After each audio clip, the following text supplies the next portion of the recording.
WW voltando do intervalo da nossa, indo para a nossa versão estendida, agora no streaming. É a relação Brasil-China, como o Brasil-China e Estados Unidos-China. Como é que a Eurásia está vendo esse aspecto?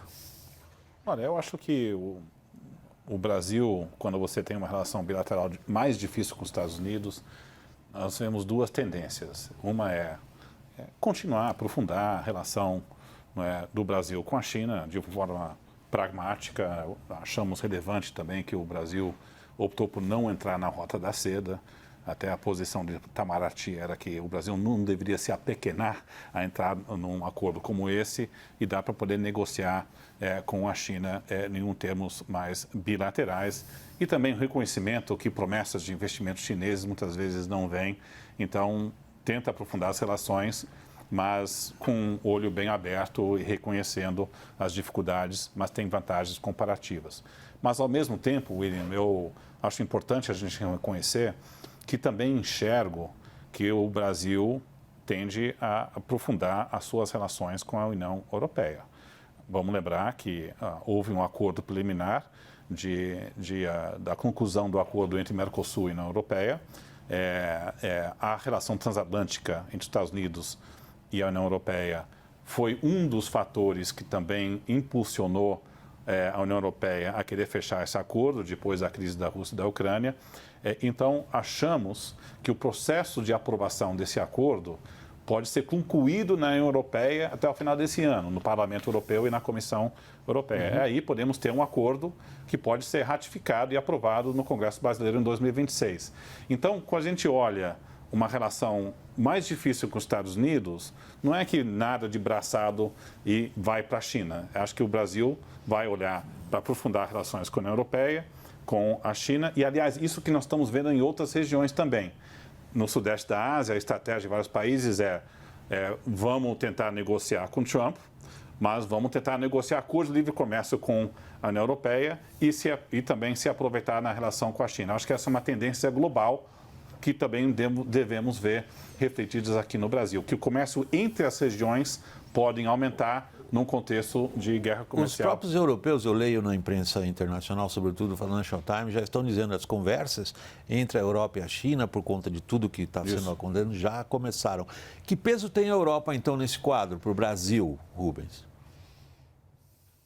Eu acho que tem muita importância econômica e política, porque nesse mundo dividido e nessa competição pela hegemonia econômica, comercial, tecnológica entre os Estados Unidos e a China, o Brasil vai ser chamado em algumas vezes a tomar partidos. E o Brasil, eu acho que tem que seguir a política externa da Índia. A Índia hoje tem a política externa mais importante, mais atualizada que eu vejo entre os países em relação aos Estados Unidos. O Brasil não tem alternativa. Por tudo isso que nós conversamos aqui, o Brasil não pode tomar partido, entendeu? Nem de um lado, nós somos Ocidente, o Brasil é ligado aos Estados Unidos, à Europa, mas nós estamos cada vez mais dependentes da Ásia. Não tem como o Brasil tomar partido ou de um lado dos Estados Unidos, ou do lado da China, ou do lado dos BRICS, tem que ficar independente, aqui distante de tudo isso. Agora, isso é importante, por isso que é importante a Europa. Eu sou dos poucos, né, que sempre defendi que esse acordo entre Brasil, entre Mercosul e União Europeia, iria ser concluído e vai ser assinado. Agora, mais do que antes, até a sua importância ficou ressaltada, porque a Europa também, como foi dito, vai procurar novos parceiros, novas parcerias. E a parceria da Europa com a América Latina é natural, entendeu? A presença aqui no Brasil enorme de firmas europeias. Então, não há dúvida de que nós temos que concluir esse acordo e aumentar a nossa relação com o EFTA, que também vai ser assinado, que é a área de livre comércio na Europa, com a União Europeia, e temos que melhorar. Isso é uma coisa também que, quando a gente discute o comércio internacional e a relação do Brasil, né, o lugar do Brasil, a inserção externa do Brasil, a gente esquece. Não adianta você ter um acordo de livre comércio com a União Europeia, com 90% das tarifas europeias com zero, né? Na primeira cesta, zero de tarifa, se você não tem competitividade, né, dos produtos brasileiros. Você não vai exportar porque você não tem competitividade. Então, eu acho que essa relação com a Europa vai ficar mais estratégica geopoliticamente e esse acordo pode ser um fator para você modernizar, melhorar a competitividade do setor exportador brasileiro. Isso que o Rubens coloca, Machado, é como poderia que ser. Nós não podemos, como ele fala, mostrar adesão a qualquer dos lados. Estamos conseguindo isso? É muito cedo para definir, né? Porque o Trump tem 20 dias, 20 e poucos dias, ele tomou posse dia 20 de janeiro. Mas ele está colocando, de certa forma, o Brasil e os outros países nessa sinuca.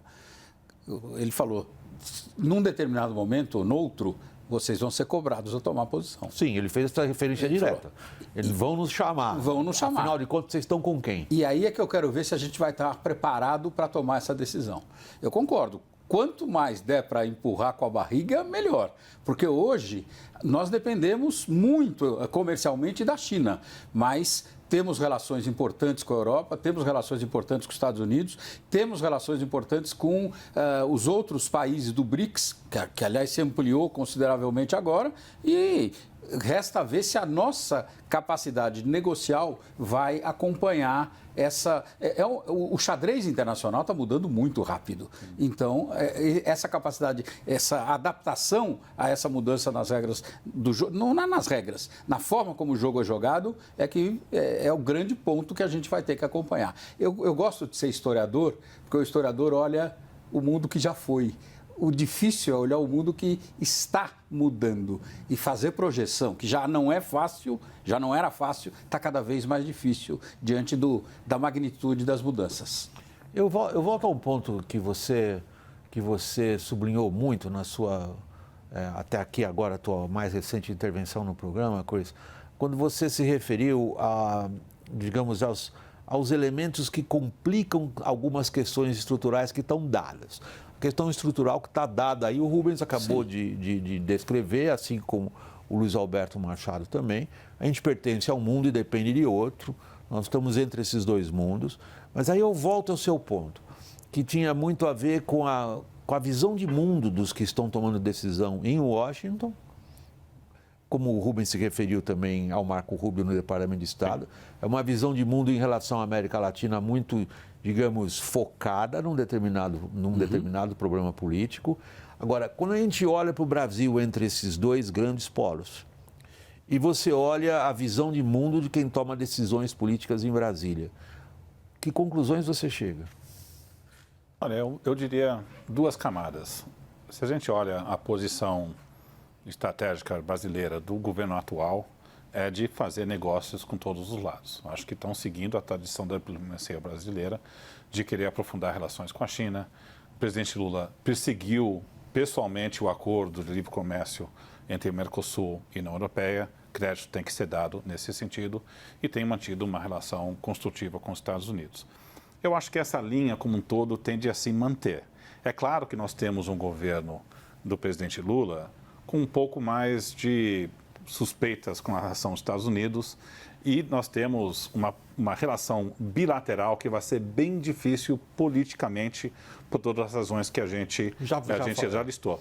Aí, assim, eu vejo uma tentação que pode ocorrer é que na medida que o governo Trump toma medidas contra o Brasil no lado tarifário, dá declarações sobre a posição jurídica do ex-presidente Bolsonaro, ou critica regulação das redes aqui, que o Palácio Planalto possa reagir e caracterizar como uma interferência indevida na soberania brasileira e mais, que pode adotar um discurso um pouco mais anti-americano num contexto global onde o sentimento anti-americano pode aumentar.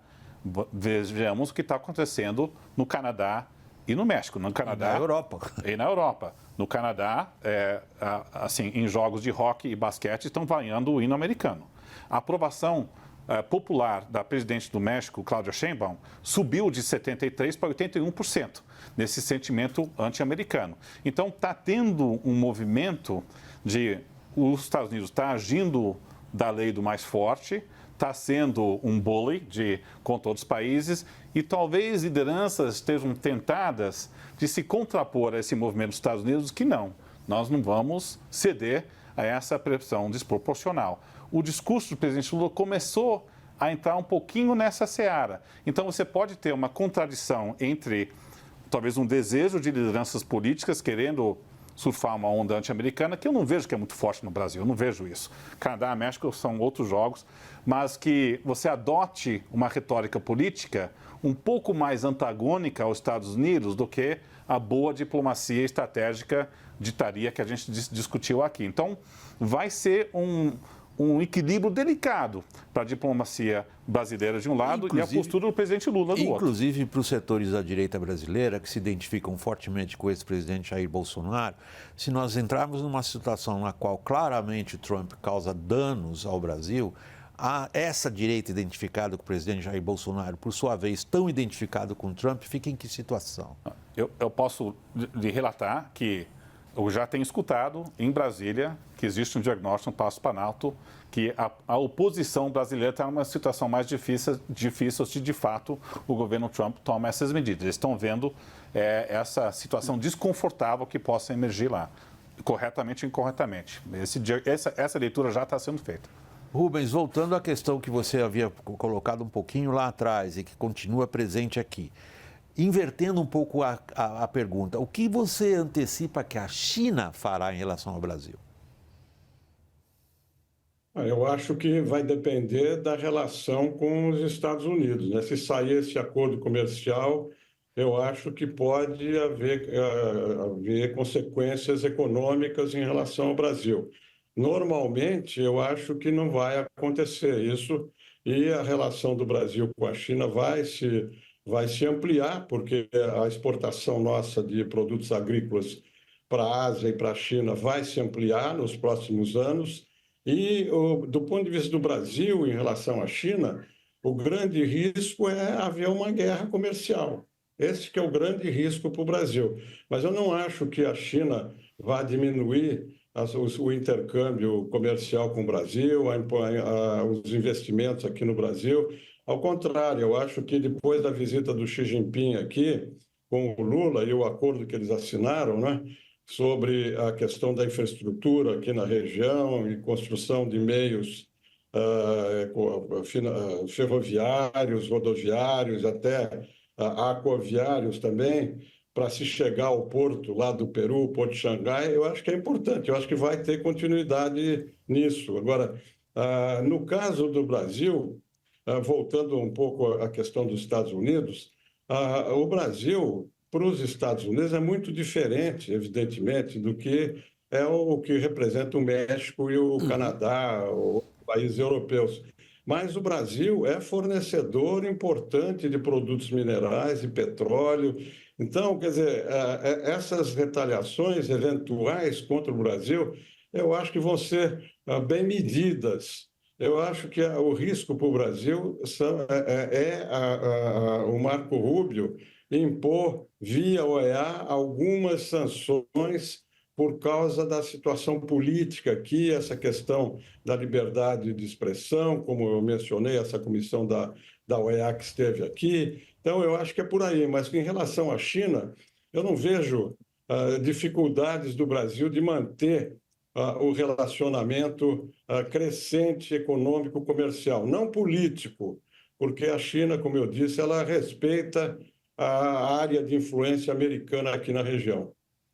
Respeita, boa pergunta, Rubens. A gente ouve, sobretudo dos setores ligados ao alto comando das Forças Armadas, relatos sobre uma, digamos, oferta muito generosa da China ao Brasil, particularmente em relação ao Exército, por exemplo, na aquisição de equipamento pesado, o que nos faria, durante muitos anos, um cliente importante do setor industrial e de armamentos da China.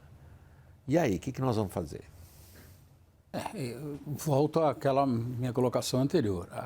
A estratégia da China de dominação comercial do mundo e da América Latina em especial foi muito inteligente. Essa nova etapa introduz um novo campo onde ela não foi tão ampla, porque ela pegou muito... O que a China fez? Ela fez concessões, sobretudo na África. Ela construiu estádios, construiu estradas e dominou, e foi dominando, foi tomando... Tem um livro chamado O Vencedor Leva Tudo, de uma Dambisa Moyo, que ela mostra essa estratégia extremamente inteligente, respeitando, como diz o Barbosa, as questões internas locais e, no caso da América Latina, a importância americana política. A China, o Marcos Vinícius, que foi nosso colega e que hoje dá aula na China, ele fala assim, a China não quer hegemonia no sentido político, ela quer ter uma participação muito forte no comércio. Agora eu devolvo a pergunta. É possível uma coisa sem a outra? É possível, Cris? Vão ser escolhas cada vez mais difíceis pela frente. Estamos diante mesmo da doutrina Monroe?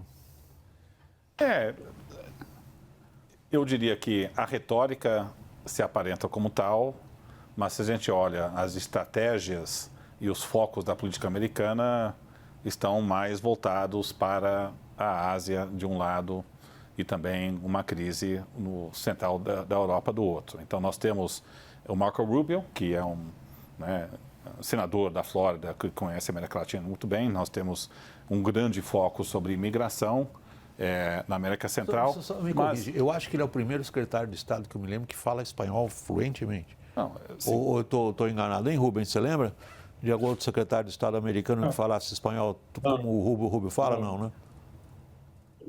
Não é só falar espanhol, é o primeiro secretário de Estado que conhece a região, que conhece os problemas da região e que tem visões claras a respeito da política e da economia na região. É o primeiro secretário de Estado que tem essa posição.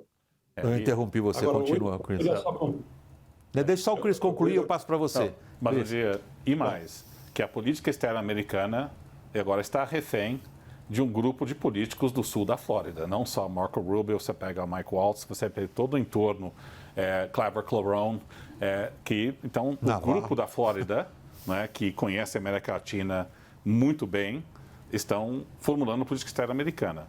Mas o debate em Washington é um pouco o seguinte: será que o Marco Rubio vai poder dedicar tempo, espaço e capital político para poder perseguir políticas para a América Latina como um todo, além do México e América Central, ou vai ser dragado para ter que lidar numa estratégia da Ásia, numa estratégia da Ucrânia, com crise do Oriente Médio? Então, talvez, mesmo que ele conheça a América Latina de forma muito mais aguda, talvez é natural que as prioridades da política externa americana seja focada em outro lugar. Dito isso, é claro que o presidente Trump tem uma obsessão com o Panamá, tem falado da Groenlândia e ter o Canadá como um outro estado americano. Então, tem a retórica de uma doutrina Monroe, mas creio eu que as prioridades da política externa americana ainda não estão voltadas para a América Latina como um todo, além do México. Rubens. Dois comentários. Primeiro, aquela pergunta que você fez sobre o oferecimento de equipamento militar da China para o Brasil. O governo brasileiro corretamente recusou, porque sabe que isso teria implicações geopolíticas. Isso que eu digo, você não pode tomar partido de um lado ou de outro. Eles recusaram, assim como recusaram a Rota da Seda, o governo brasileiro recusou também essa oferta de equipamentos militares. Eu acho que está correto, as duas posições. Em relação ao Marco Rubio, eu acho o seguinte, eu acho que não é... Eu concordo com o Garman. O Trump não vai se preocupar com a América Latina. A América Latina vai continuar no segundo plano, com exceção da questão de imigração do México, da América Central e tal. Mas eles vão terceirizar isso. O Departamento de Estado, a gente sabe, quando eu estava lá, a gente os embaixadores da América Latina lidavam com a Secretaria do Hemisfério Ocidental. O ministro, o chefe, o secretário de Estado, não se preocupava com a América Latina. Isso vai continuar. Os problemas globais dos Estados Unidos são tremendos, guerras e Gaza e Ucrânia. Em algum momento, o Marco Rubio, que está com low profile agora, está um perfil muito baixo, porque o Trump está ocupando todo o espaço, ele vai começar a aparecer. Mas ele não vai fazer a política, ele vai fazer a política, mas não vai executar a política em relação à América Latina. Quem vai fazer isso, na minha visão, é a Organização dos Estados Americanos, controlada pelos Estados Unidos, e vão tomar as medidas em relação. A gente não pode esquecer que Cuba é um problema político interno americano, não é um problema de política externa. Eles vão fazer, com o Marco Rubio lá, mais coisas vão acontecer com Cuba. Com a Venezuela, há uma interrogação. A primeira visita que o Departamento de Estado fez aqui à região foi a Venezuela. A gente não sabe o que eles acertaram lá. Libertaram um presidente americano, mas deve ter acertado outras coisas, porque lá tem democracia, direitos humanos, tem a oposição agora que está sendo deportada dos Estados Unidos. Você tem muito problema com a Venezuela. E você tem o problema com a Nicarágua e, como nós dissemos aqui, os problemas políticos em relação ao Brasil. Então, eu acho que o Departamento de Estado, evidentemente, não vai se concentrar. A América Latina é baixa prioridade lá, com exceção dessa questão da imigração, mas vai haver alguma ação em relação ao meio ambiente, que vai ter a COP aqui, em relação à energia e em relação a toda essa parte ideológica, que, como você mencionou no começo, na minha visão, vai ter uma importância muito grande na política externa americana em relação à região. Rubens, começando por você, que nós estamos já no nosso tempo estendido, e a gente vai aumentando de vez em quando, mas aí tem sempre o pessoal falando, já passou, então a gente está terminando essa edição do WW Especial. Queria agradecer muito a você, Rubens Barbosa, foi nosso embaixador em Londres e em Washington, aqui pela participação. Obrigado, Rubens. Queria agradecer aqui no estúdio, na Avenida Paulista, em São Paulo, ao Christopher Garman. Ele é mestre em ciência política pela Universidade da Califórnia, em San Diego. Também temos orgulho de dizer, nosso parceiro de conteúdo no site do WW, no portal da CNN. Obrigado, Christopher.